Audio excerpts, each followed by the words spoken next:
exciting food. Blissey, I'm excited to see what that goes into because his Bliss assistance onto an Absol Midnight Slash can be absolutely detrimental to an opposing team. I think for Gengar right here, a Dream Eater would be really, really good. Just because the Blissey is probably going to be running that safeguard for the Serena, right? And having a Dream Eater not being able to cleanse the damage that it can do will be able to allow Gengar to get some resets and really access the backline into Beast. Because I think that's probably going to be a charge being Miraidon. Kind of looking at the draft that your team Go Figure has put out, right, as well as the opposition Aegis Slash, which is going to be your safety net for the secure. I do think that this, on paper, looks to be a very good game for your Speedster Gengar. Yeah, absolutely. We're going to see two different speedsters hitting the map this time with the Talon and Meowscarada out of it. Slowbro is a thing again, Fu. Like we said, it's got so much CC potential. We saw the slow beam last game locking in that Meowscarada at Ray, but in the end, that just sort of might have been a decoy for the Charizard to get up in the air with that X attack and do all sorts of work. So it's interesting to see the strategies coming out here. That could have just been a decoy. Yeah, I'm really hoping that both these teams ambush the same path this game, just because I want to see the interaction between Absol and Gengar. I do think that Gengar will win that fight, especially if he can lock on the Dream Eater. However, it does take a little bit more, skill, I think, in terms of aiming than Absol does, because normally, you think about Absol Pursuit, Absol Night Slash. The hitbox is quite large, right? It's going to be a huge cone shape. Pursuit able to just lock on as an auto attack. However, Dream Eater, it does have incredible range, but you do have just that linear path that you need to hit. But once you do hit, everyone's going to be dropping like flies. Yeah, absolutely. If you're a skilled player on that Gengar, you can just absolutely snowball, right? You're taking out player after player. Even defenders have no chance. And they've also got that Slowbro on the side of the Gengar. So, like we said earlier on, if you can lock an opponent down with that slow beam, they're not going to last long in the face of a Gengar also. Yeah, seems like a little bit of a slow start for both these teams, and we wait for the Mewtwo Y to come through. We're going to see from production that we're going to have a game now resume. So Great Apple is now going to be on Mewtwo Y back in Playtons, as we have a Miraidon contesting it as well. Yeah, it's really nice to see you getting the pause in, allowing the player to get back available, because we don't want too much extra experience going over to the other team with the player out. But yeah, team's dropping really low on the top side here. Hooper is being forced back to grab that berry. That's a nice amount of stacks going in for Steenie and Absol, and now having to back up, dropping extremely low in the face of that Haunter food. They definitely are. We do have Haunter now, just waiting for people to come in, maybe waiting for the safeguard to kind of finish and be on cooldown. But as they're running away, this is a perfect place for the Absol to come through. Kai getting those crits. KO for their team, double on their side as they're going to be able to knock out the Hooper as well. And that's something really scary, I think, when you're matching against an Absol. Especially if they're running Sucker Punch as well, because you can't move or can't use your move so that you don't get hit by the Sucker Punch damage. But then you can't turn your back from them either, because Pursuit will get you. So a really tough time, I think, for any Pokemon trying to beat an Absol in those 1v1 scenarios. Yeah, it takes a lot of skill, and then not a lot of skill at the same time. Like you said, it's kind of an auto attack, but you really have to pick your moments to make sure you hit those really nasty crits, right? Like, if you can, you're pretty much one-shot in speedsters with that Pursuit and Sucker Punch if you hit it at the right time. Yeah, and Kai's going to go for the even higher damage move, which is going to be the Psycho Kai. And as soon as they lock on, look at it, it just chunks half of the damage from the Haunter. The Haunter doesn't even get to play the game right now. And I'm actually interested to see why that Gengar actually went with the Hex move, because now we have the Safeguard coming off the Blissey. It will cleanse whatever target. It's going to be Sludge Bomb. Here's a 3 for Kai, and he's just having the best time of the day. He's about to get his Unite move, and it's not going to even be 7 minutes yet. Yeah, it's really exciting as well. That's a 4 KO streak coming through from our Absol. The dunks are raining down for Go Figure. There's the Midnight Slash. That is a 5 KO streak for... Is that the first one we've seen on broadcast? It's the first one I've seen, that's for sure. Yeah, first one tonight for sure, and it looks like Kai's going to be able to get another dunk in as well. And I think the Blissey just has to look at the Absol here, because we know the Haunter's going to be going for it. As soon as they get Sludge Bomb, use the Safeguard, boom. What are you going to do with Hex? You get no reset, you get no damage compared to when they're having a status condition, and they're able to run through the team. And like we mentioned before, if all things don't work out the way they want, just pop your Unite move. You're going to be invincible for that period of time. So actually definitely a Pokemon to watch here, and I'm keen to see how Villixen takes that Pokemon down. Yeah, this is the one thing I'm concerned about with Gengar. It's absolutely insane when it gets to that Gengar, but in the meantime, it just kind of struggles. I feel like I did try and play it myself. I'm not a Gengar player by any means, but with it being so OP right now, if you do miss that status effect with the other move, you're doing absolutely nothing until you get to that Gengar. Yeah, that's why I think Dream Eater is a better pick here, especially just because, as we mentioned, you can't really cleanse the damage coming out from Dream Eater. You can cleanse the slow that Dream Eater provides, but it's not going to be that easy to take down a Gengar that knows how to play that. But, you know, we can say as much as we want. We do have a Hexa on the board, so it's going to be up to them to prove me wrong here. We have a Bliss Assistant running onto your Serena, as they are going to be able to run through the team. The Sword now going down to the stop provided by Nightmare. The Regieleki walking in, nearly 300 points now on the board. We're hitting the 5-minute mark soon, but yet again, what a huge task for them to kind of take this Absol down. It's level 12, Tins.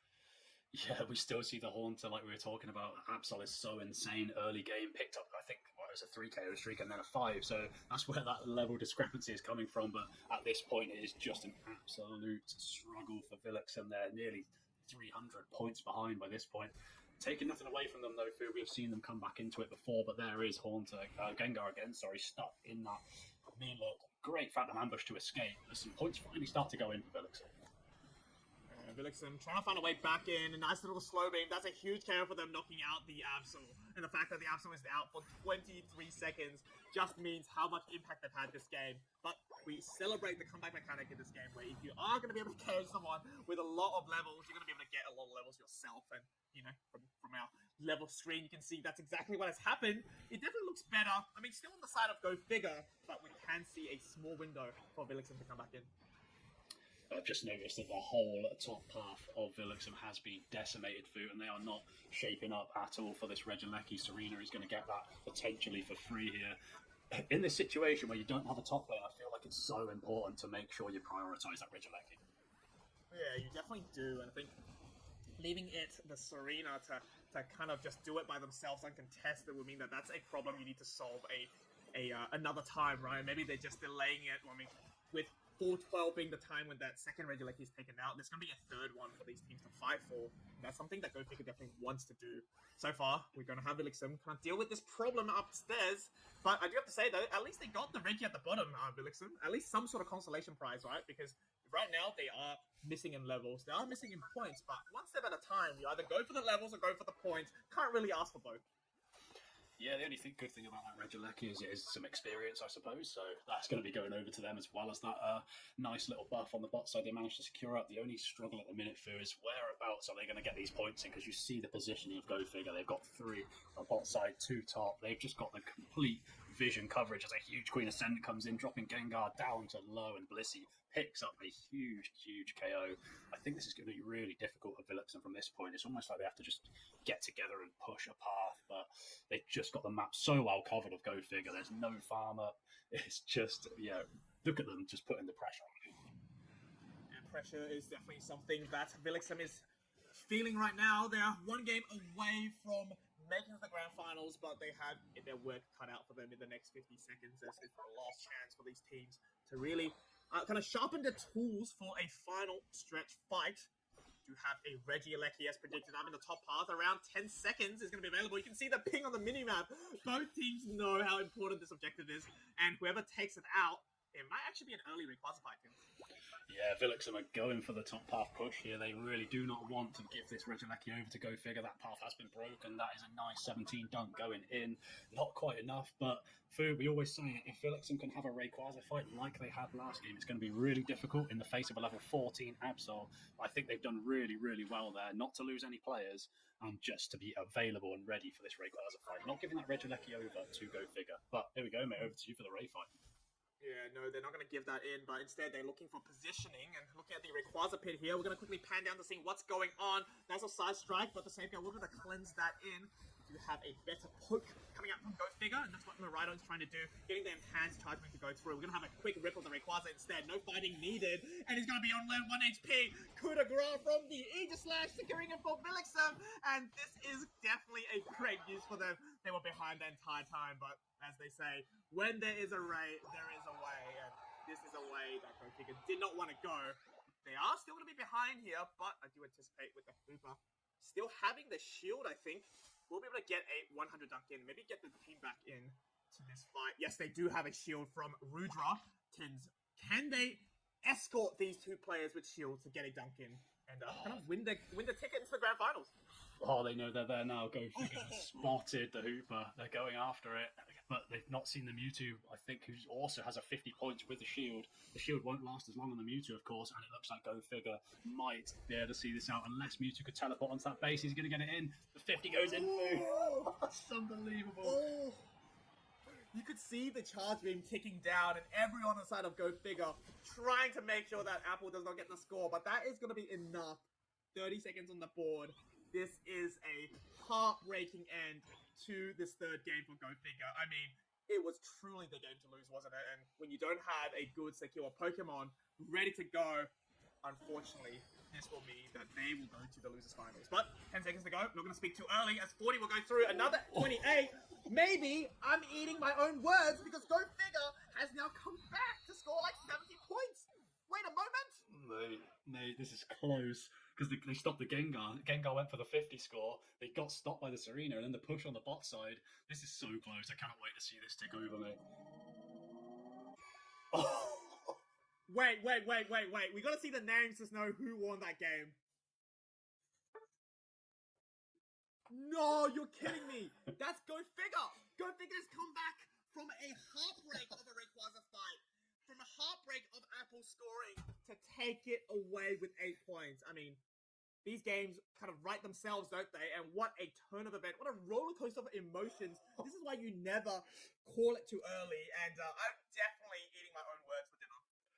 Oh, Fu, I thought I saw one of the best series I've ever seen on Friday night with the EU weeklies, but that was insane. I need to come over into other regions more often because that was absolutely fire. 8 points between it.